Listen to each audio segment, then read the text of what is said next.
En este video veremos a cada persona ejecutada en Estados Unidos en 2024. Juntos, estos 25 reclusos pasaron 551 años en el corredor de la muerte. Recorreremos los crímenes que los pusieron en el corredor de la muerte, las últimas palabras que pronunciaron y las últimas comidas que solicitaron antes de enfrentar la ejecución.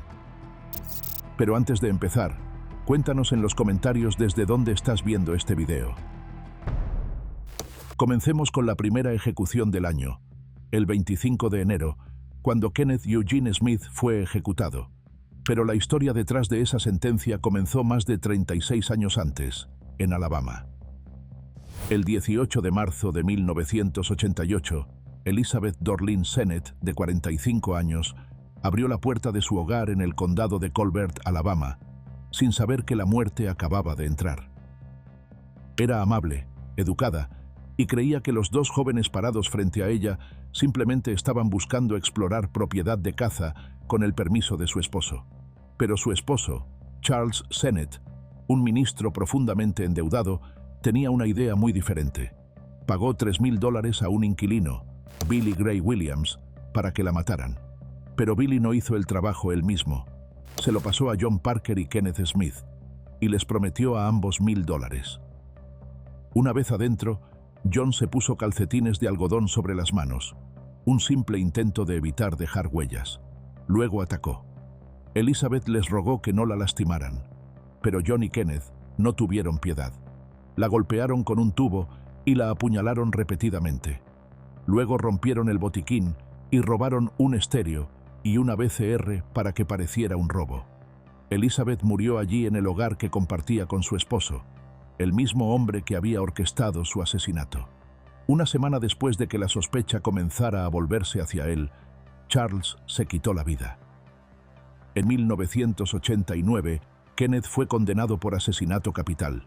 Aunque el jurado recomendó cadena perpetua sin libertad condicional, el juez anuló su decisión y lo sentenció a muerte. John Parker también fue sentenciado a muerte y fue ejecutado en 2010, y Billy Williams está cumpliendo cadena perpetua sin libertad condicional. El 25 de enero de 2024, después de pasar 35 años en el corredor de la muerte, la apelación final de Kenneth fue rechazada, y su ejecución fue programada para esa noche. Comió una última comida de bistec, papas ralladas y huevos, y visitó con su esposa e hijos.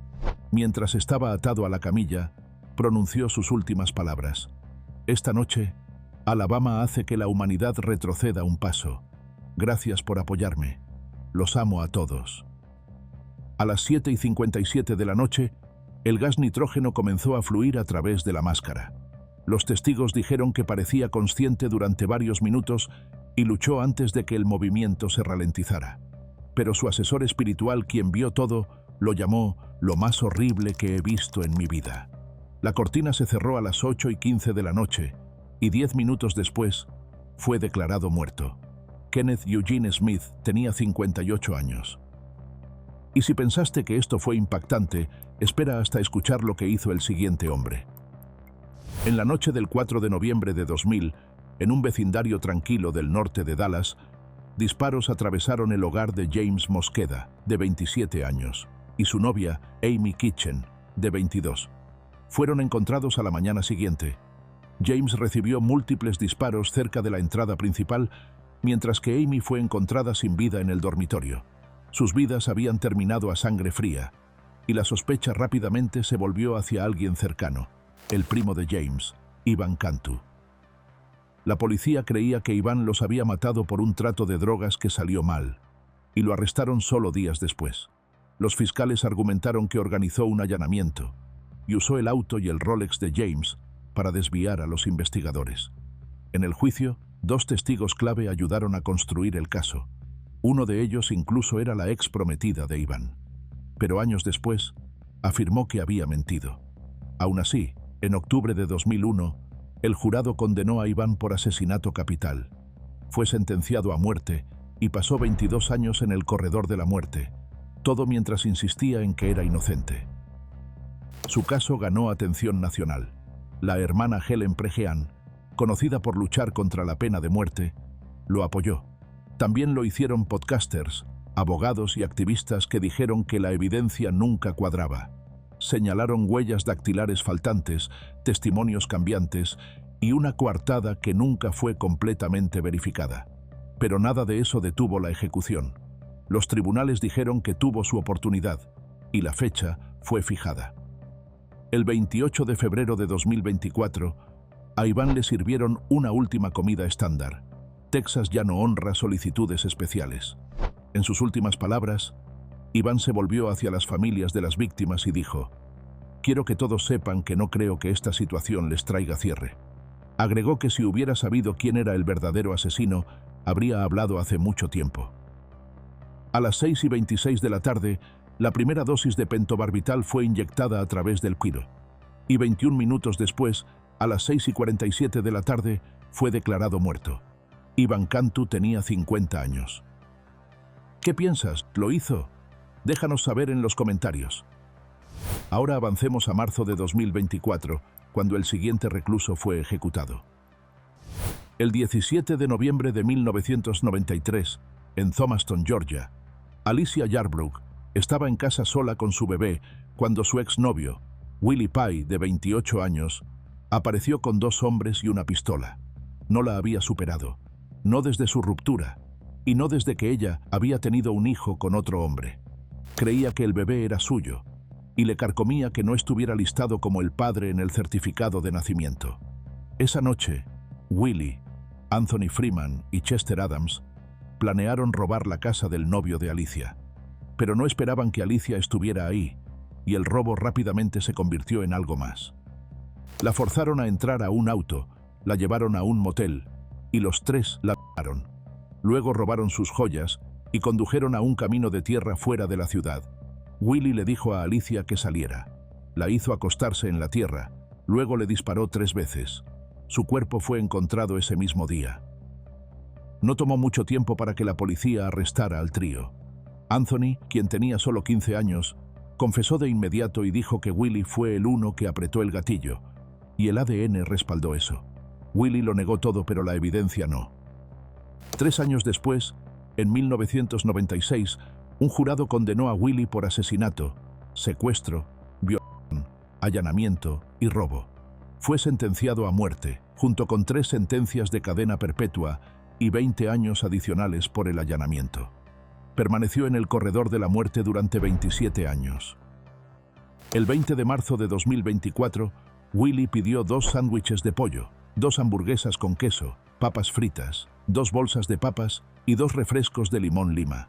Se reunió con familiares, un capellán y su abogado. Aceptó una oración, pero no dio declaración final. A las 11 de la noche, las drogas letales fueron inyectadas en su sistema.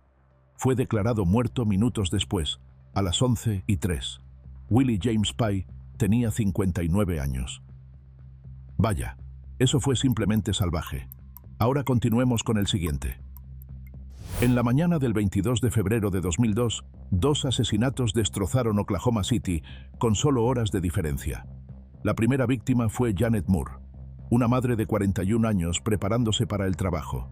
Y la segunda fue Sarath Puluru, de 22 años, un empleado de tienda y estudiante de India trabajando en el turno de noche. El asesino, Michael Smith, de 19 años. Michael ya era un hombre buscado por otro asesinato y profundamente involucrado con Oak Grove Posse, una pandilla callejera violenta. Pero lo que pasó ese día fue brutal, sin sentido, y, para quienes conocían a las víctimas, imposible de olvidar. Michael había estado buscando al hijo de Janet, un hombre que pensaba que lo había delatado, pero en su lugar, encontró a Janet sola en casa. Ella gritó cuando él pateó la puerta, y él le disparó hasta matarla en el acto. Horas después, irrumpió en la tienda donde trabajaba Sarath y descargó 2 armas llenas de balas en él. Sarath le rogó saber por qué, pero no importó. Después, Michael vertió líquido para encendedor sobre el cuerpo y prendió fuego a la tienda. Hizo esto porque pensó que Sarath había faltado el respeto a su pandilla, pero resultó ser un caso de identidad equivocada. Sarath no había dicho ni una palabra. La policía arrestó a Michael 2 días después. Ya estaba siendo investigado por el asesinato de Otis Payne, de 26 años, quien recibió un disparo afuera de un club nocturno meses antes. Michael primero lo negó todo, pero eventualmente confesó los 3 asesinatos. En 2003, un jurado lo condenó por 2 cargos de asesinato en primer grado por matar a Janet y Sarah y lo sentenció a muerte. Al año siguiente, fue sentenciado a cadena perpetua por el asesinato de Otis. En total, pasó 21 años en el corredor de la muerte. El 4 de abril de 2024, Michael rechazó pedir una última comida especial. En su lugar, comió lo que estaba disponible en la cantina de la prisión. También se negó a dar últimas palabras, simplemente diciendo, «Nah, estoy bien». A las 10:20 de la mañana, después de recibir la inyección letal, fue declarado muerto. Michael Dwayne Smith tenía 41 años. Solo un par de días después, el siguiente recluso estaba programado para morir. Veamos qué hizo. El 23 de diciembre de 2006, en New Bloomfield, Missouri, Brian Dorsey llamó a su prima Sarah, pidiendo ayuda. Debía dinero a traficantes de drogas y estaba desesperado. Sarah y su esposo Ben no dudaron. Recogieron a Brian y lo llevaron a su hogar. Esa noche, con su hija de 4 años durmiendo a solo pasos de distancia, Brian se arrastró a su dormitorio con una escopeta. Le disparó a Sarah en la cara a quemarropa, luego recargó y le disparó a Ben. Ambos murieron instantáneamente. Después, Brian agredió el cuerpo de Sarah, robó algunos objetos de valor y dejó a su hija sola en la sala. Los padres de Sarah encontraron los cuerpos al día siguiente cuando la pareja no se presentó a una reunión navideña. Solo 3 días después, Brian se entregó y confesó. Dijo que no recordaba haber apretado el gatillo y afirmó que había estado drogado, pero no había forma de negar lo que había hecho. En 2008, Brian se declaró culpable de 2 cargos de asesinato en primer grado. Un jurado lo sentenció a muerte y pasó 15 años en el corredor de la muerte de Missouri. Con el tiempo, se convirtió en un recluso modelo, trabajando como barbero de la prisión y ganándose el respeto tanto del personal como de otros prisioneros. Más de 70 empleados de la prisión, 5 exjurados e incluso un exjuez que confirmó su sentencia más tarde le pidieron al gobernador que perdonara su vida. Pero los familiares de Sarah y Ben querían justicia. Recordaban lo que Brian hizo, no solo a la pareja, sino a su hija, quien quedó sin padres justo antes de Navidad. Para su última comida, Brian pidió un festín: 2 hamburguesas dobles con tocino y queso, 2 órdenes de tiras de pollo, 2 papas fritas grandes sazonadas y una pizza de salchicha y pepperoni con cebollas, champiñones y queso extra. Cuando le pidieron sus últimas palabras, Brian dijo: «Las palabras no pueden sostener el justo peso de mi culpa y vergüenza». Si quieres leer su declaración completa, puedes pausar el video aquí. Fue ejecutado por inyección letal en Missouri, el 9 de abril de 2024. Brian Dorsey tenía 52 años.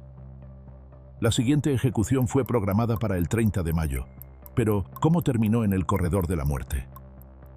El 24 de junio de 2004, en el tranquilo pueblo de Wynne, Alabama, Floyd Hill, de 87 años, y su esposa Vera, de 72, abrieron su puerta a un rostro familiar, Jamie Mills, su vecino. Y no estaba solo.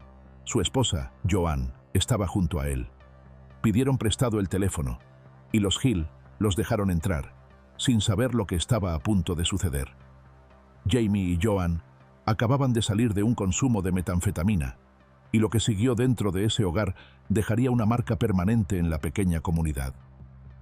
Una vez adentro, Jamie atacó inmediatamente. Golpeó a Floyd con un machete, una herramienta para neumáticos y un martillo de bola en el cobertizo. Y cuando Vera corrió para ayudar a su esposo después de escuchar sus gritos, Jamie se volvió contra ella. La golpeó también, dejando a ambas víctimas críticamente heridas. La pareja luego robó $140 y pastillas recetadas antes de alejarse del derramamiento de sangre que dejaron atrás. Cuando los hijos y nietos de Floyd y Vera no pudieron comunicarse con ellos, llamaron a la policía. Un oficial enviado para verificar los encontró en un cobertizo cerrado con llave, y salió a la luz el horror dentro del hogar de los Hill. Todavía estaban vivos, pero apenas. Floyd murió en la escena, y Vera sobrevivió solo unas semanas más. Jamie fue arrestado al día siguiente. En el juicio en 2007, Joan testificó contra él, diciendo que vio a su esposo matar tanto a Floyd como a Vera. Había acordado declararse culpable de un cargo menor a cambio de su testimonio y fue sentenciada a cadena perpetua con posibilidad de libertad condicional. Permanece en prisión hasta el día de hoy. Jamie fue declarado culpable de asesinato capital y el jurado votó 11-1 por la pena de muerte. Pasó 16 años en el corredor de la muerte. El 30 de mayo, Jamie eligió un plato de mariscos con camarones, bagre, ostras, aros de cebolla y un cangrejo relleno como su última comida. Con sus últimas palabras, expresó amor por su hermano y hermana, quienes observaron desde la sala de testigos. Amo a mi familia, amo a mi hermano y hermana, no podría pedir más. Mientras decía las palabras, miró en su dirección. También agradeció a su abogada defensora, Charlotte Morrison, de la Iniciativa de Justicia Igualitaria, declarando: «Charlotte, luchaste duro por mí», pero no se dirigió a las víctimas. Luego simplemente dijo: «Los amo, continúen». Cuando las drogas entraron en su sistema, Jamie no dijo nada más. A las 6:26 de la tarde, fue declarado muerto. Jamie Ray Mills tenía 50 años. Debido a los festines que tanto Brian como Jamie pidieron para sus últimas comidas, la discusión sobre proporcionar últimas comidas a los reclusos del corredor de la muerte comenzó de nuevo. ¿Qué piensas? ¿Deberían permitirles una última comida especial? Ahora, continuemos.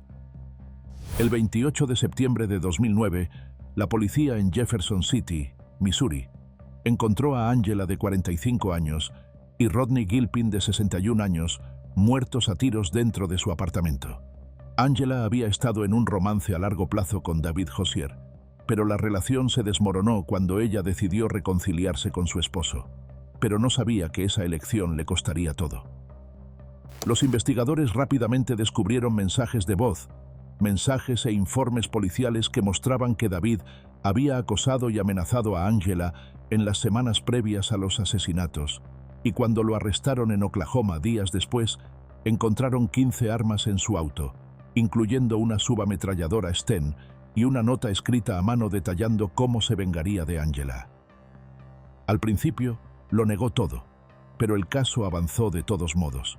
El jurado escuchó sobre las amenazas, el acoso y las armas, y les tomó menos de 2 horas condenarlo. 2 días después, regresaron con una sentencia unánime: muerte.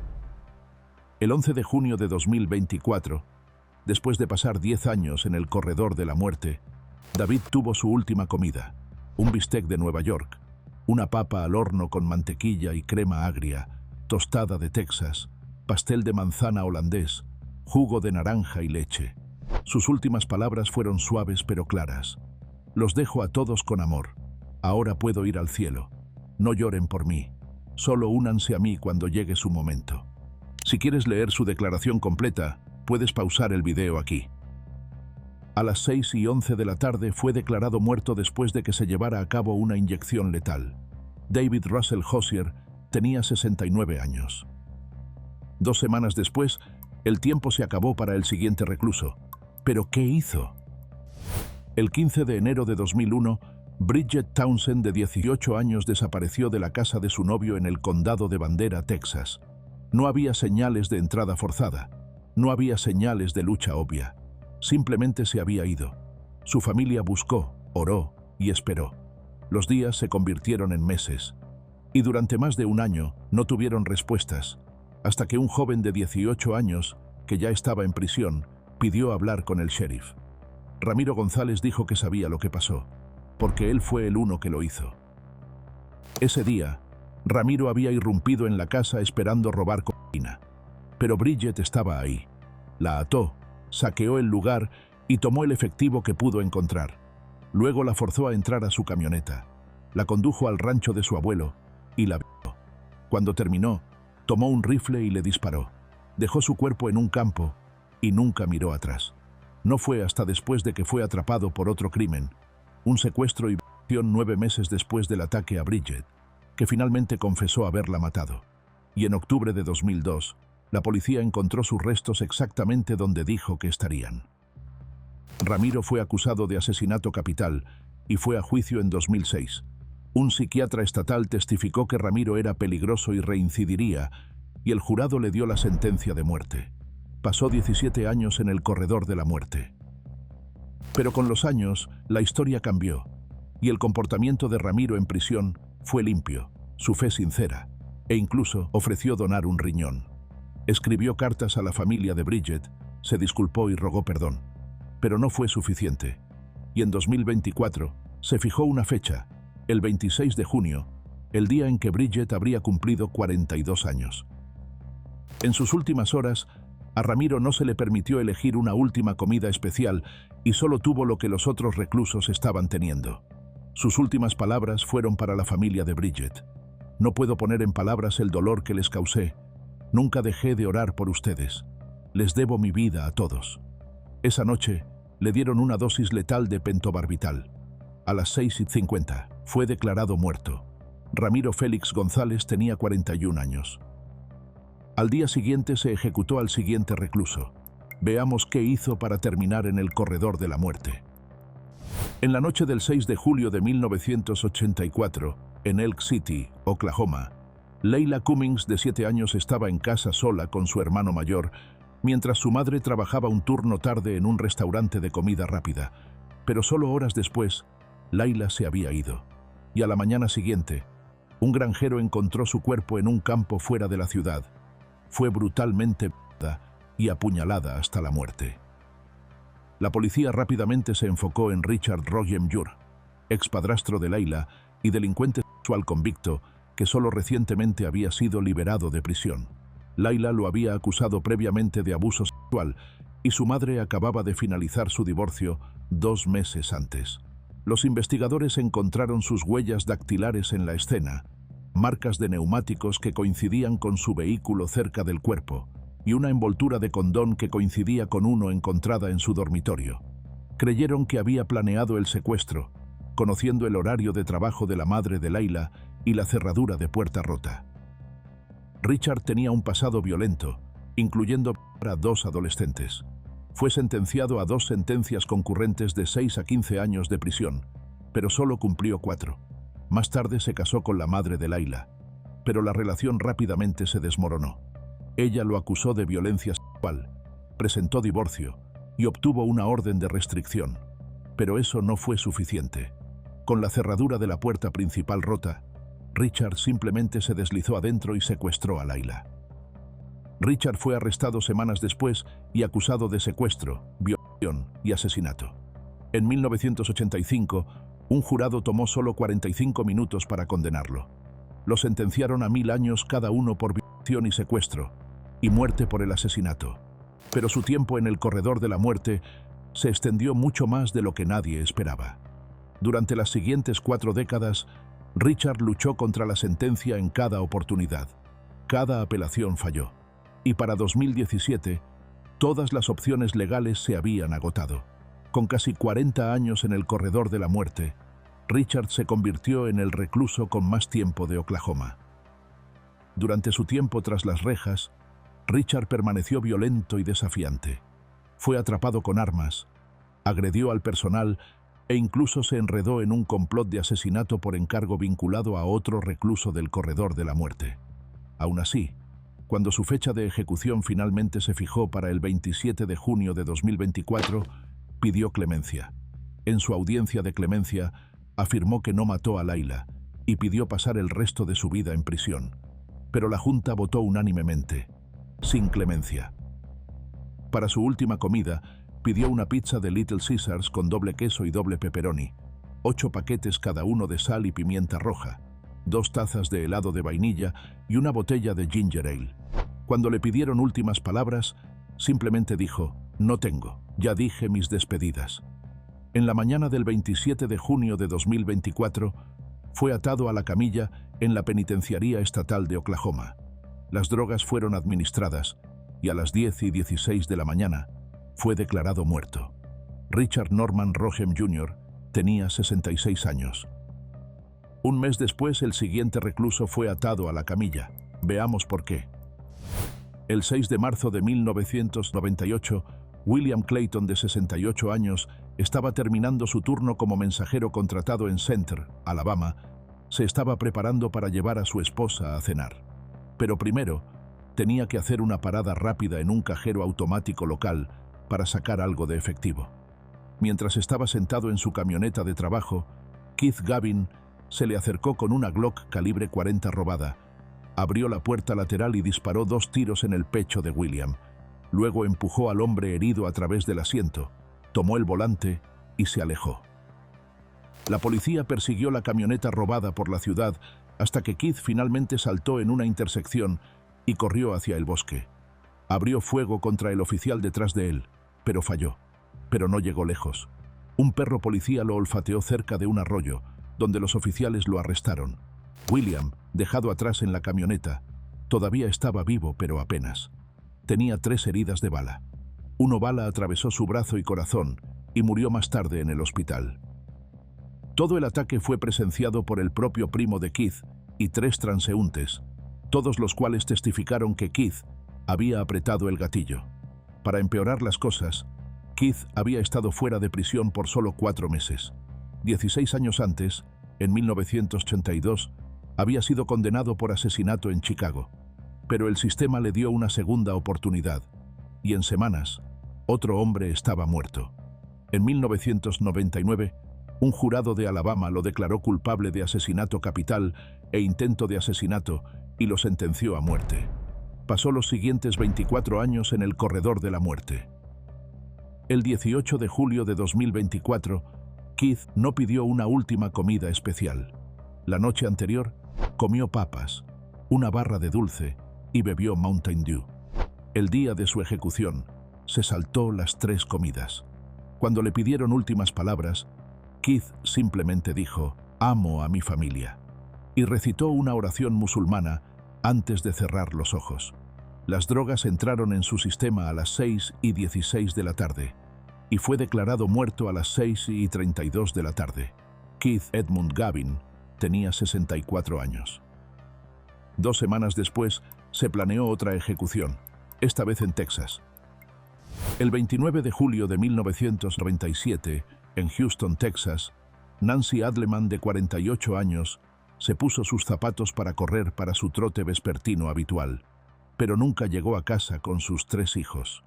Al día siguiente, su cuerpo fue encontrado en un área boscosa a lo largo de Bryce Bayou. Su ropa estaba rasgada, su cuerpo estaba magullado, y sus cordones de zapatos habían sido usados para estrangularla. La policía comenzó a armar lo que había pasado, y en días, un testigo recordó haber visto a un hombre en una bicicleta cerca del vecindario de Nancy, alguien con una mirada enojada que no pertenecía ahí. Ese hombre era Arthur Lee Burton. Arthur, un padre de 4 hijos de 27 años con un largo historial criminal, fue arrestado 10 días después del asesinato. Al principio, lo negó todo, pero después de horas de interrogatorio y evidencia que contradecía su historia, confesó. Dijo que había intentado violar a Nancy durante su trote, y cuando se resistió, la mató. Más tarde, lo retractó, alegando que la confesión fue forzada y que tenía discapacidad intelectual. Pero los detalles que dio coincidían con la escena del crimen, y los fiscales creían que tenían a su hombre. En junio de 1998, un jurado condenó a Arthur por asesinato capital y lo sentenció a muerte. Pasó sus siguientes 26 años en el corredor de la muerte. El 7 de agosto de 2024, Arthur tuvo su última comida de la cantina de la prisión. Sus últimas palabras fueron simples. «Espero encontrar paz y que ustedes también puedan. Director, estoy bien». Y dijo, «El pájaro se va a casa». A las 6:23 de la tarde, las drogas letales fueron inyectadas en su sistema y fue declarado muerto 24 minutos después. Arthur Lee Burton tenía 54 años. Solo un día después, el siguiente hombre estaba programado para morir. Veamos qué hizo. El 9 de julio de 1998, en Cedar City, Utah, Tavern Honey, de 22 años, hizo una llamada amenazante a su exnovia, Carol. Exigió que viniera a verlo y le advirtió que si no lo hacía, mataría a miembros de su familia. Pero Carol no se impresionó con sus amenazas y se fue a trabajar esa noche, sin darse cuenta de que la vida de su madre estaba en peligro. Solo horas después, Tavern cumplió su amenaza e irrumpió en su casa rompiendo una puerta de vidrio. Adentro estaba Claudia Benn, de 49 años, la madre de Carol y una respetada consejera de abuso de sustancias en su comunidad. Claudia trató de defenderse con un cuchillo de cocina, pero Taverón la dominó. Le cortó la garganta 4 veces, abusó sexualmente y la mutiló antes de violar a uno de sus jóvenes nietas. Cuando la policía llegó, encontraron a Claudia muerta, a los niños cubiertos de sangre y a Taverón en el garaje. Sus dedos estaban manchados de sangre. Les dijo a los oficiales: la apuñalé, la maté con un cuchillo. En 1999, un juez de Utah sentenció a Taverón a muerte por asesinato agravado, violación y allanamiento. Renunció a un juicio por jurado y un solo juez dictó la sentencia de muerte. Permaneció en el corredor de la muerte durante 25 años, presentando múltiples apelaciones a lo largo de las décadas. I'm not a threat to the public, I'm not a threat to anyone. Pero los tribunales rechazaron cada uno. El 8 de agosto de 2024 fue el primer hombre ejecutado en Utah en 10 años. Para su última comida, tuvo una hamburguesa con queso, papas fritas y un batido. A medianoche, Taverón pronunció sus últimas palabras: si esto es lo que se necesita para que sanen, hagámoslo. A todos mis hermanos y hermanas aquí, continúen cambiando. Agradeció al personal de la prisión por tratar a su familia con cuidado.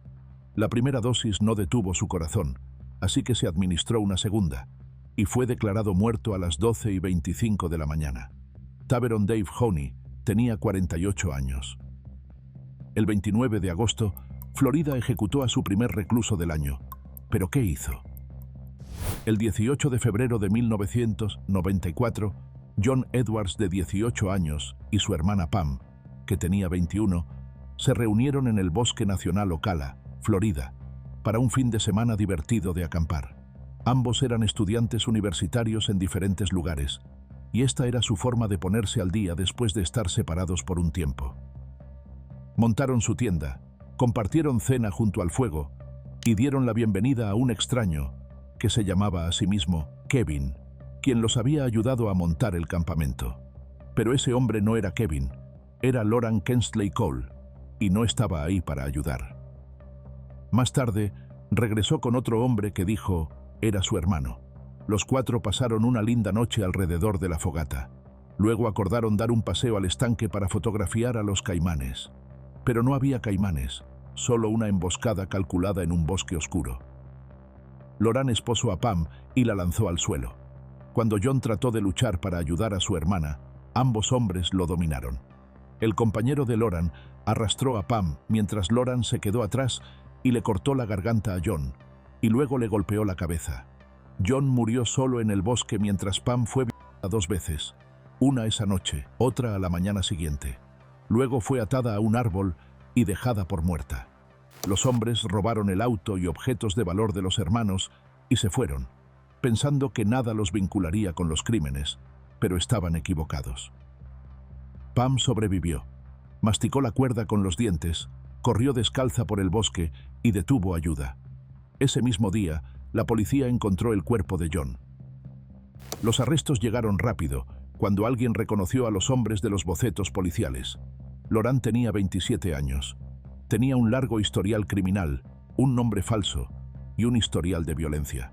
Su compañero, William Paul, hizo un trato y evitó el corredor de la muerte. Pero Loran no tuvo esa opción.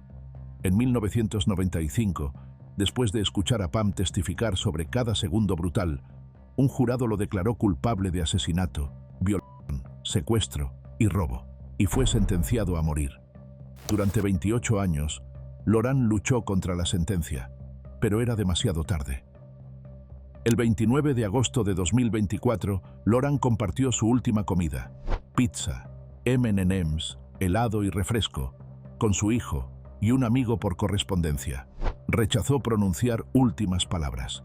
A las 6 de la tarde, las drogas comenzaron a fluir, y a las 6:15 de la tarde, fue declarado muerto. Loran Kensley Cole tenía 57 años. Un mes después, el siguiente recluso tuvo su último día, pero ¿cómo terminó atado a una camilla? El 1 de noviembre de 1997, En Greenville, Carolina del Sur, Irene Graves fichó para su turno de noche en una tienda de la esquina. Tenía 41 años, era madre soltera de 3 hijos y trabajaba horas tardías para mantener a flote a su familia. Se suponía que era un turno rutinario, pero justo antes de medianoche, 2 hombres enmascarados atravesaron la puerta, y uno de ellos tenía un arma. Irene hizo lo que cualquiera haría, levantó las manos e intentó cumplir. Pero la caja fuerte no se abriría, y en ese momento, el hombre con el pasamontañas apretó el gatillo. Un solo disparo en la cabeza terminó con su vida por $37 y algo de cambio. Ese hombre era Freddie Owens, de 19 años.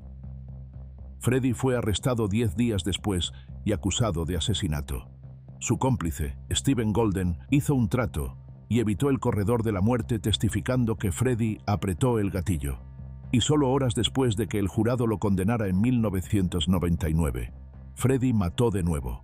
En una celda de detención llena, apuñaló y estranguló a otro recluso, Christopher Lee, usando un bolígrafo, una sábana y un encendedor. Un día después, en su audiencia de sentencia, confesó con calma en corte abierta, diciendo que el hombre se había burlado de su condena, pero afirmó inocencia, incluso mientras describía la violencia en detalle. El jurado no se inmutó, le dieron muerte. Durante sus 25 años en el corredor de la muerte, Freddie cambió, al menos por fuera. Se convirtió al Islam, se llamó a sí mismo Khalil Divine Black Sun Allah y comenzó a escribir ensayos, poesía, lecciones de árabe. Encontró significado en la historia, especialmente la herencia negra y africana, pero nunca escapó de la sombra de la muerte de Irene. En la noche del 20 de septiembre de 2024, Freddie fue conducido a la cámara. Para su última comida, pidió 2 hamburguesas con queso, papas fritas, un bistec ribeye bien cocido, 6 alitas de pollo y 2 refrescos de fresa, así como una porción de pastel de manzana. Rechazó hacer una declaración final. En su lugar, se volvió hacia su abogado y simplemente dijo «Adiós». Le dieron una sola dosis de pentobarbital y a las 6:55 de la tarde se había ido. Freddie Eugene Owens tenía 46 años. El siguiente en morir fue Marcellus Williams, exactamente 4 días después. Veamos por qué. El 11 de agosto de 1998, una calle tranquila dentro de una comunidad cerrada en University City, Missouri, se convirtió en el telón de fondo de un crimen que dividiría al estado durante décadas. Esa noche, Felicia Gale, de 42 años, fue encontrada asesinada en su propia casa. Su esposo regresó a casa para descubrir una pesadilla: el cuerpo de Lisha en el piso, apuñalado más de 40 veces con un cuchillo de carnicero sacado de su cocina. Pero sin testigos, el caso se enfrió rápidamente. En mayo de 1999, casi 10 meses después del asesinato, la familia anunció una recompensa de $10,000 por información que llevara a un arresto y condena en el caso. Y pronto, la gente estaba hablando. Los investigadores centraron su atención en Marcellus Williams, un hombre de 29 años con un largo historial criminal, que ya estaba cumpliendo tiempo por un robo no relacionado. Un excompañero de celda afirmó que Marcellus había confesado tras las rejas, y su novia dijo que vio sangre en su camisa y una computadora portátil en su auto, uno que coincidía con la descripción de un artículo robado de la casa de Lisha. Un tercer hombre dijo que Marcellus le vendió esa computadora portátil. Esto fue suficiente. En 2001, un jurado lo declaró culpable y lo sentenció a muerte. El 24 de septiembre de 2024, Marcellus pasó sus últimas horas en la prisión donde había vivido durante más de 2 décadas. Se había convertido al Islam tras las rejas y era conocido entre los reclusos como Califa. Escribía poesía, dirigía oraciones y hablaba a menudo sobre justicia, no solo para sí mismo, sino para otros. Su última comida fueron alitas de pollo y papas fritas, y su declaración final, escrita la mañana de su ejecución, fue simple: toda alabanza sea para Alá en cada situación. A las 6 de la tarde, fue ejecutado por inyección letal en Missouri. A las 6:10 fue declarado muerto. Marcellus Williams tenía 55 años. Al mismo tiempo, se llevó a cabo otra ejecución en Texas. El 29 de enero de 2008, Una pareja joven estaba buscando vida silvestre a lo largo de Sewall Boulevard en Galveston, Texas, cuando se toparon con un horror que nunca podrían olvidar. Acostado cerca del camino estaba el cuerpo de un bebé, de solo 3 meses de edad. Su nombre era Aaliyah Mullis. Su cráneo había sido aplastado. Su diminuto cuerpo estaba flácido y sin vida, la única evidencia de una muerte brutal que impactó incluso a investigadores experimentados. Pero no tomó mucho tiempo armar lo que había pasado. 3 días después, el padre del niño, Travis Mullis, de 21 años, entró a una estación de policía en Filadelfia y confesó. At that point, I had hit my breaking point with stress, and I was scared, I was panicking, I hit my breaking point and I broke. At that point, I felt that the only way to make him stop crying was to kill him. No solo mató a su hijo, lo estranguló, le pisoteó la cabeza hasta que su cráneo cedió y lo dejó como basura al lado del camino. La razón, no dejaba de llorar. En su juicio de 2011 en Galveston, Travis no negó lo que hizo. Los jurados escucharon su confesión, vieron el video y escucharon sobre otros niños que había abusado antes del asesinato. No dudaron y lo sentenciaron a muerte. Después de 13 años, se firmó una orden de muerte para el 24 de septiembre y Travis la aceptó. Fue mi decisión la que me puso aquí, les dijo a sus abogados. No se le permitió elegir una última comida especial y solo tuvo lo que estaba en el menú ese día. En sus últimos momentos, Travis habló con calma, agradeció al personal de la prisión por mostrarle humanidad y se disculpó con la madre de Aaliyah y su familia. Dijo que no tenía remordimientos por renunciar a sus apelaciones, solo tristeza por lo que había hecho. Si quieres leer su declaración completa, puedes pausar el video aquí. A las 7:01 de la noche, una dosis letal de pentobarbital terminó con su vida. Travis James Muller tenía 38 años. Y solo 2 días después, el siguiente recluso fue atado a la camilla. Averigüemos qué hizo. El 19 de junio de 1992, dentro de una tranquila tienda de conveniencia de Oklahoma City, Kenneth Mears, de 31 años, estaba parado detrás del mostrador cuando 2 hombres armados irrumpieron. Eran casi las 10:15 de la noche y Kenneth había estado trabajando tarde con 2 empleados, ambos jóvenes que lo conocían bien. Pero solo momentos después, Kenneth estaba en el piso con una herida de bala en la cara, y los ladrones se habían ido sin llevarse nada. Los asesinos fueron identificados rápidamente: Emmanuel Littlejohn, de 20 años, y Glenn Bethany, de 25. Ambos tenían largos historiales criminales, y ambos tenían deudas que pagar.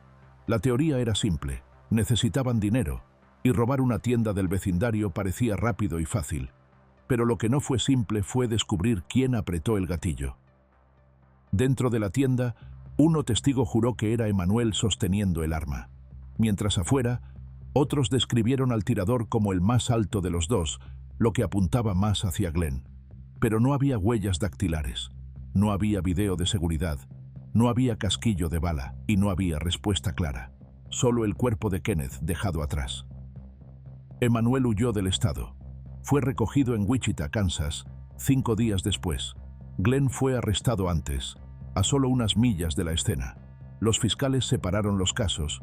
Glenn recibió cadena perpetua sin libertad condicional, pero Emmanuel recibió muerte.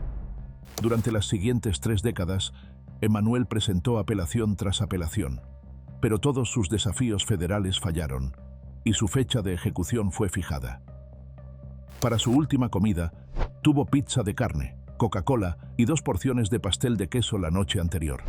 En sus últimas palabras, se volvió hacia su madre e hija y dijo suavemente: «Todo va a estar bien. Los amo». A las 10:17 de la mañana del 26 de septiembre de 2024, Emmanuel fue declarado muerto por inyección letal. Emmanuel Littlejohn tenía 52 años. Ese mismo día, Alabama también llevó a cabo una ejecución. ¿Pero por qué? El 5 de agosto de 1999, en Pelham, Alabama, Alan Miller, de 34 años, entró al trabajo con una Glock calibre .40 cargada, y al final del día, 3 hombres estaban muertos. Disparó a sus compañeros de trabajo Lee Holbrooks y Christopher Yancey dentro de un almacén de calefacción y aire acondicionado. Luego se subió a su camioneta y condujo 5 millas a otro sitio de trabajo, uno del que había sido despedido años antes, y disparó a su ex supervisor, Terry Jarvis, a sangre fría. Cuando la policía lo alcanzó, tomó 4 oficiales y 4 juegos de esposas para mantenerlo restringido. Alan dijo que creía que habían estado difundiendo rumores sobre él y quería callarlos, para siempre. Fue a juicio al año siguiente. Los asesinatos no estaban en cuestión, nunca negó haber apretado el gatillo, pero un psiquiatra de la defensa dijo que Alan sufría de enfermedad mental grave. Sin embargo, el jurado no vaciló. En julio de 2000, Alan fue sentenciado a muerte. Pasó 24 años en el corredor de la muerte. En la noche del 26 de septiembre de 2024, Alan fue atado a una camilla. Había comido un bistec de hamburguesa, papa al horno y papas fritas para su última comida. Cuando le pidieron sus últimas palabras, Alan dijo: "No hice nada para estar aquí". Luego se administró el gas. Los testigos dijeron que se sacudió durante casi 2 minutos, jalando sus restricciones y jadeando. Luego se ralentizó y su cuerpo quedó inmóvil. El nitrógeno fluyó durante 15 minutos y a las 6:38 de la tarde fue declarado muerto. Alan Eugene Miller tenía 59 años. La siguiente ejecución se llevó a cabo el 1 de octubre. Veamos qué hizo. El 30 de noviembre de 1989, en Houston, Texas, se quitaron 3 vidas en un apartamento que ya había visto demasiado.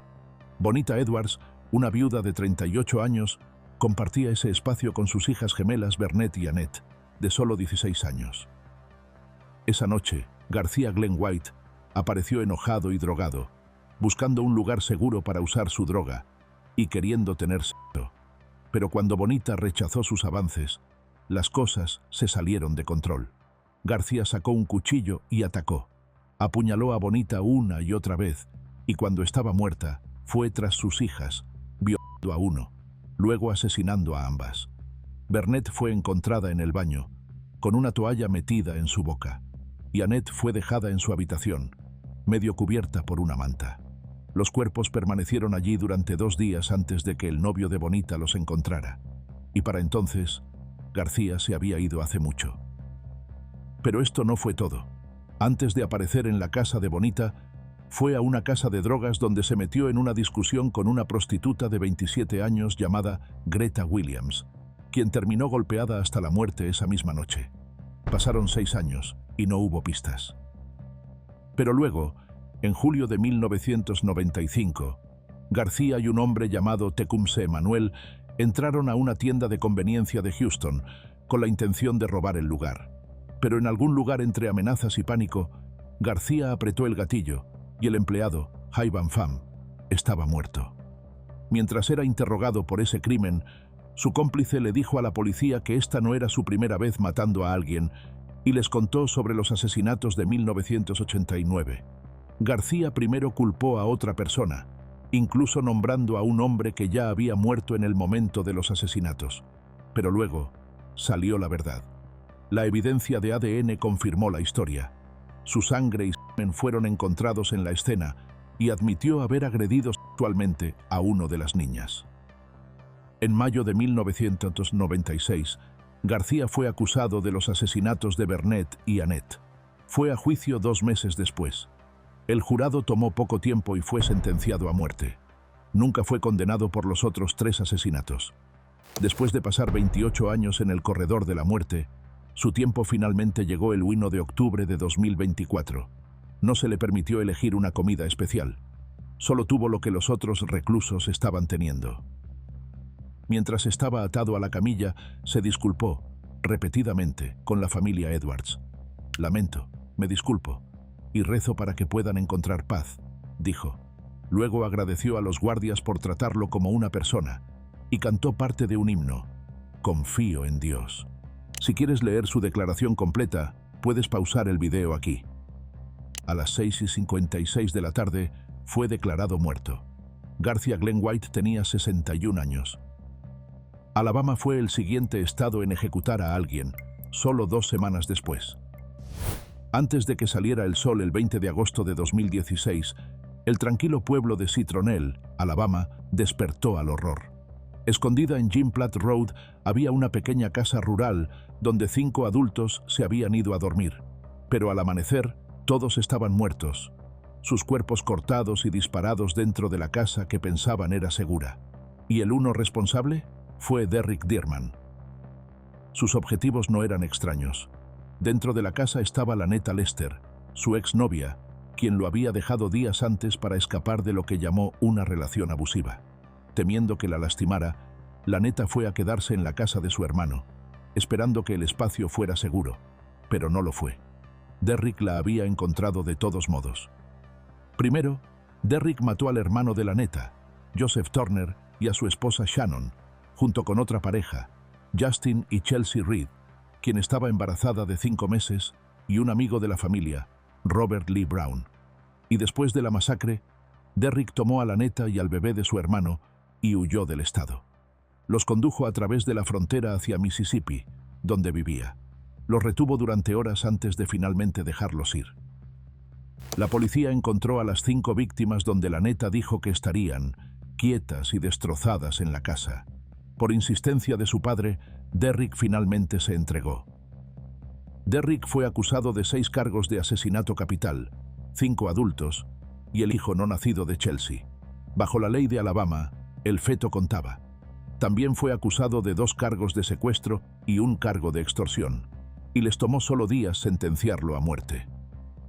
En la noche del 17 de octubre de 2024, después de 6 años en el corredor de la muerte, Derrick tuvo un plato de mariscos que consistía en bagre frito, 3 camarones fritos, 3 camarones hervidos, 3 ostras fritas, 3 aros de cebolla, un cangrejo endiablado y 2 acompañamientos para su última comida.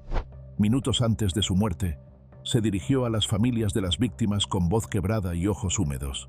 «Perdónenme, esto no es para mí, esto es para ustedes. He quitado tanto». Luego, a su propia familia, simplemente dijo: «Ustedes ya saben que los amo». A las 6 de la tarde, una dosis letal de pentobarbital entró en las venas de Derrick, y a las 6:14 fue declarado muerto.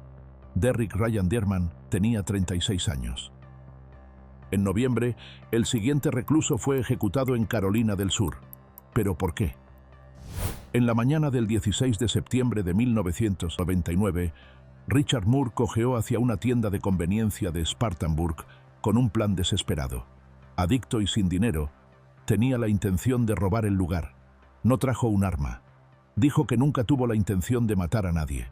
Pero para cuando salió, James Mahoney, de 42 años, empleado de la tienda, estaba muerto, disparado en el pecho con su propia arma. Richard había pasado la mayor parte de su vida adulta enredado en adicción y violencia. Después de mudarse de Michigan a Carolina del Sur con su pareja a principios de los 90. Acumuló cargos, allanamiento, robo, asalto. Su adicción impulsó casi todo. Esa mañana lo llevó a Nikki's. Lo que pasó después fue caótico. Un testigo dijo que Richard y James lucharon, que James sacó un arma y Richard se la quitó. Luego James agarró una segunda arma de fuego y se dispararon tiros, pero fue James quien cayó al suelo y Richard agarró el cajón de efectivo y huyó, sangrando de una herida de bala en el brazo. A 1,5 millas de distancia, estrelló su camioneta contra un poste de servicios públicos, y cuando llegó un diputado, no corrió, se sentó en la cama de su camioneta y confesó. El dinero robado estaba empapado en su sangre. En el juicio, los abogados de Richard argumentaron defensa propia. No había venido a matar, vino a robar. Pero el jurado vio a un hombre con un pasado violento que entró a una tienda y dejó a un hombre muerto. El 22 de octubre de 2001 fue sentenciado a muerte. El 4 de octubre, después de pasar 23 años en el corredor de la muerte, Richard recibió su orden de muerte. Moriría el 1 de noviembre. Esa noche, Richard fue conducido a la cámara de muerte en Broad River. Su última comida había sido un festín. Bistec, bagre, camarones, vieiras, papas gratinadas, verduras, pastel, torta y jugo de uva. Sus últimas palabras fueron para las personas que lastimó. Lo siento profundamente por el dolor y la tristeza que les causé a todos. Luego a sus hijos y nietas. Los amo y estoy tan orgulloso de ustedes. fue declarado muerto a las 6:24 de la tarde. Richard Bernard Moore tenía 59 años. 3 semanas después, el siguiente hombre fue ejecutado. Pero, ¿qué hizo? En la noche del 21 de febrero de 1994, Vicky DeBleu solo estaba tratando de llegar a casa. Tenía 37 años, haciendo autostop de Tennessee a Luisiana, y tenía 2 hijos esperándola en el sur. Pero en algún lugar a lo largo de la I-59 se subió al vehículo equivocado. Adentro había 4 jóvenes, borrachos, drogados e inquietos. Carey Dale Grayson era el mayor de ellos. Tenía 19 años. Le dijeron que le darían un aventón. En su lugar, se desviaron del curso hacia el bosque del condado de Jefferson, Alabama. Lo que pasó después sería descrito por los investigadores como uno de los asesinatos más grotescos y sin sentido que habían visto. Una vez que se estacionaron, Vicky fue atacada. Primero, le arrojaron botellas de cerveza, luego la lucharon al suelo. Los 4 la patearon y pisotearon mientras lloraba y luchaba por arrastrarse. Cuando eso no la mató, Carey y Kenneth Loggins se pararon en su garganta hasta que quedó inmóvil. Pero no habían terminado, ni siquiera cerca. Cargaron su cuerpo en una camioneta, condujeron a Bald Rock Mountain, la despojaron de sus pertenencias y violaron sexualmente su cadáver. Luego la arrojaron por un acantilado. Horas después, regresaron para mutilar lo que quedaba. Cuando la encontraron 4 días después, tenía 180 heridas de cuchillo. Sus dedos fueron cortados y sus órganos fueron sacados. Cuando la policía la encontró, tuvieron que identificarla a través de una vieja radiografía espinal. Su rostro estaba demasiado dañado para reconocerlo. Unas semanas después, uno de los otros chicos se había jactado del asesinato e incluso mostró un dedo cortado. Los 4 fueron atrapados. En el juicio en 1996, el jurado tomó menos de 1 hora para sentenciar a 3 de ellos a muerte y al más joven, Louis Mangione, de 16 años, le dieron cadena perpetua. Sin embargo, como Kenneth Loggins y Trace Duncan tenían 17 años en el momento del crimen, sus sentencias de muerte fueron anuladas cuando cambiaron las reglas para menores en 2005. Eso dejó a Carey como el último hombre en pie en el corredor de la muerte. Pasó 28 años ahí, rebotando a través de apelaciones. Pero para 2024 no había vuelta atrás. Para su última comida, pidió tacos suaves, burritos de carne, papas, guacamole y un Baja Blast. Minutos antes de la ejecución, maldijo al personal de la prisión y levantó ambos dedos medios desde la camilla. Comenzó con «Para ti, necesitas suerte», antes de que un director retirara el micrófono. El gas comenzó a fluir a las 6:12 de la tarde. Se sacudió, jadeó y pateó bajo la sábana. Los testigos contaron más de 1 docena de respiraciones forzadas. A las 6:21 quedó inmóvil y a las 6:33 fue declarado muerto. Carey Dale Grayson tenía 50 años. Eso fue simplemente brutal. Continuemos con el siguiente. Se suponía que Rowan Ford estaría segura en su cama. Tenía 9 años. Brillante, confiada, el tipo de niña que sonreía con toda la cara. Pero en la noche del 3 de noviembre de 2007, esa inocencia fue robada para siempre. Rowan desapareció de su hogar en Stella, Missouri, mientras su madre trabajaba un turno tarde, y durante 6 días, el pueblo contuvo la respiración. Pero cuando los equipos de búsqueda encontraron su cuerpo en lo profundo de una cueva en el condado de McDonald, la esperanza se convirtió en horror. Fue arrojada como basura, medio enterrada en hojas, desnuda de la cintura para abajo, violada y estrangulada con una cuerda. La escena del crimen era lo suficientemente perturbadora, pero la traición detrás de ella rompió algo en ese pueblo, porque los hombres responsables de la muerte de Rowan no eran extraños. Uno era su padrastro David Spears y el otro, Christopher Leroy Collins, era el hombre al que llamaba Tío Chris. David y Chris eran amigos, y Chris había vivido en su hogar. Se quedó en el sótano durante meses, y a Rowan le agradaba, confiaba en él. Pero esa noche, después de una ronda de bebida pesada, la secuestró de su hogar. La llevó de regreso a su tráiler donde la violó. Más tarde le dijo a la policía que quería llevarla de regreso a casa, pero se asustó cuando ella lo miró. cuando ella vio su rostro. No quería dejar un testigo, así que la estranguló y con la ayuda de David arrojaron su cuerpo en la cueva. Después de ser arrestado, Chris confesó.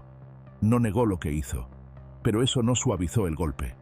En la corte, los jurados escucharon testimonios sobre los últimos momentos de Rowan, cómo fue manipulada, traicionada y asesinada por un hombre que pensaba que podía confiar. En 2012, les tomó solo 48 minutos decidir su destino: muerte. Dijeron que el asesinato fue escandalosamente y deliberadamente vil. David recibió una sentencia de prisión de 11 años, pero como su tiempo tras las rejas comenzó el día que fue arrestado en 2007, no cumplió el término completo. Después de poco más de 7 años, salió de prisión en 2015. Y en 2024, después de 12 años en el corredor de la muerte, el tiempo de Chris se acabó. El 3 de diciembre de 2024, fue ejecutado por inyección letal en Missouri. Su última comida fue una hamburguesa con tocino y queso, papas fritas, champiñones empanizados y una ensalada del chef. Antes de que se administraran las drogas, se disculpó con la familia de Rowan. Bien o mal acepto esta situación por lo que es, dijo en una declaración final escrita. A cualquiera que haya lastimado en esta vida lo siento. Espero que puedan obtener cierre y seguir adelante. Pero para su familia, fue muy poco, muy tarde. Fue declarado muerto a las 6:10 de la tarde. Christopher Leroy Collins tenía 49 años. Continuemos con el siguiente. Después de pasar 25 años en el corredor de la muerte, el tiempo se acabó para Joseph Edward Corcoran. Pero ¿cómo terminó en el corredor de la muerte en primer lugar? En las primeras horas del 26 de julio de 1997, algo se quebró en Joe. Tenía 22 años, viviendo en una pequeña casa de Fort Wayne con su hermano James, el prometido de su hermana Robert Turner, y 2 amigos de la familia, Timothy Bricker y Douglas Stilwell. Esa noche, los hombres estaban haciendo lo que hacen los jóvenes, viendo televisión, comiendo pizza y simplemente disfrutando. Pero arriba, Joe estaba hirviendo. Estaba sentado arriba en su dormitorio, pensando que estaban hablando de él, sobre su pasado, sobre los rumores que nunca se fueron, porque 5 años antes, sus padres, Jack y Catherine Corcoran, habían sido asesinados. Ambos recibieron disparos mortales en su hogar, y Joe había sido acusado de sus asesinatos. Sus amigos más tarde le dijeron a los investigadores que Joe una vez les ofreció $200 y una escopeta si mataban a sus padres por él. Dijeron que la mayoría de sus conversaciones en ese entonces giraban alrededor de una cosa: cómo lastimar a la gente, a veces animales también. La policía escuchó todas estas historias y arrestó a Joe, pero más tarde en el juicio, el jurado absolvió a Joe por falta de evidencia. No había arma, no había confesión, solo susurros. Y para Joe, esos susurros ahora eran más fuertes que nunca. Entonces, tomó una decisión. Tomó su rifle semiautomático, bajó las escaleras y abrió fuego. Los primeros 3 hombres nunca tuvieron oportunidad. El último, Douglas, trató de correr, pero Joe lo atrapó antes de que saliera. Cuando terminó, 4 hombres estaban muertos, y Joe simplemente salió afuera y con calma le dijo a un vecino que llamara a la policía. Lo encontraron esperando afuera de la casa. Adentro, la casa estaba llena de casquillos, y lo más perturbador fue encontrado en el ático. Contenía un pequeño arsenal, de 20 a 30 armas, algunas incluso modificadas personalizadas. Fue juzgado en 1999 y el jurado regresó con 4 sentencias de muerte. Y 25 años después, cuando se fijó la fecha, 18 de diciembre de 2024, escribió directamente a los jueces. Solo les dijo que lo dejaran suceder. A medianoche del 18 de diciembre de 2024, fue atado a una camilla en la prisión estatal de Indiana. Para su última comida, eligió helado de Ben & Jerry's. Pasó sus últimas horas con familia, incluyendo una esposa que había casado mientras estaba en prisión. Joe rechazó dar una declaración final. No realmente, dijo cuando le pidieron sus últimas palabras. Acabemos con esto. Luego las drogas comenzaron a fluir, y 8 minutos después, a las 12:44 de la mañana, fue declarado muerto. Joseph Edward Corcoran tenía 49 años. Pasemos a la última persona ejecutada en 2024. Después de 16 años, Kevin Ray Underwood fue ejecutado por inyección letal. Pero, ¿qué hizo? El 12 de abril de 2006, Jamie Rose Bolin, de 10 años, caminó sola a casa después de un evento escolar. Su padre no estaba ahí, todavía estaba en el trabajo, como la mayoría de los días. Pero Kevin, su tranquilo vecino de unas puertas más abajo, sí lo estaba, y vio su oportunidad. Detuvo a Jamie afuera y le dijo que podía venir a ver su rata mascota y ver algunas caricaturas, y sin pensarlo dos veces, lo siguió arriba. Dentro de su apartamento, encendió Bob Esponja para mantenerla tranquila. Luego, sin advertencia, agarró una tabla de cortar de madera y la golpeó en la parte posterior de la cabeza, una y otra vez. Cuando cayó al piso, se subió encima de ella y presionó sus manos alrededor de su cuello hasta que dejó de moverse. Más tarde le dijo a los investigadores que le tomó casi 20 minutos morir. Después, intentó agarrar su cuerpo, pero no pudo realizarlo. Y ahora se estaba preguntando cómo podría deshacerse del cuerpo. Así que la arrastró a la bañera, tomó un cuchillo e intentó quitarle la cabeza, pero nuevamente falló. Así que decidió envolverla en láminas de plástico y la colocó en un gran contenedor de almacenamiento de plástico, sellándolo. Luego desarmó su bicicleta y escondió las piezas dentro de su apartamento, esperando que pareciera que simplemente había desaparecido. Pero las autoridades rápidamente se enfocaron en él, ya que fue la última persona vista con ella. Cuando los oficiales tocaron su puerta, Kevin les dio permiso para registrar su apartamento. Al principio, actuó con calma, pero eso cambió cuando los investigadores vieron el gran contenedor de almacenamiento de plástico sellado con cinta adhesiva en el armario de su dormitorio. También encontraron una bicicleta morada desarmada, pinchos de metal y un ablandador de carne. Ahí fue cuando Kevin se derrumbó. «Adelante y arréstenme», dijo. «Ella está ahí. La golpeé y la corté». Comenzó a hiperventilar y les dijo a los agentes: «Voy a arder en el infierno». Más tarde, Kevin dio una confesión completa. Dijo que había pasado meses planeando el asesinato, motivado por fantasías violentas que involucraban sexo y canibalismo. Les dijo a los investigadores que quería cortarle la cabeza y mantenerla en su escritorio para que pudiera conmoverme. Dijo que planeaba dormir junto a su cuerpo, violarlo durante un día o dos, y luego cocinarlo y comerlo. En el juicio, el jurado necesitó solo 23 minutos para declararlo culpable. Vieron su confesión en video, lo escucharon hablar sobre cómo quería saber a qué sabía la carne humana y cómo quería dormir junto a un cadáver. El 3 de abril, el juez lo hizo oficial, fue sentenciado a muerte. Después de 16 años, el Estado fijó una fecha, 19 de diciembre de 2024, su cumpleaños número 45. En la mañana de su cumpleaños, Kevin Ray Underwood comió bistec frito de pollo, puré de papas con salsa, una hamburguesa con queso, papas fritas, frijoles pintos, un panecillo caliente y un refresco. Lloró mientras las drogas entraban en sus venas. La decisión de ejecutarme en mi cumpleaños y 6 días antes de Navidad fue algo innecesariamente cruel de hacer a mi familia, dijo. Pero lo siento mucho por lo que hice y desearía poder retractarlo. Fue declarado muerto a las 10:14 de la mañana. Kevin Ray Underwood tenía 45 años. Esto concluye todas las ejecuciones llevadas a cabo en 2024. Suscríbete si quieres ver más casos como estos y dime en los comentarios qué caso todavía está en tu cabeza ahora mismo.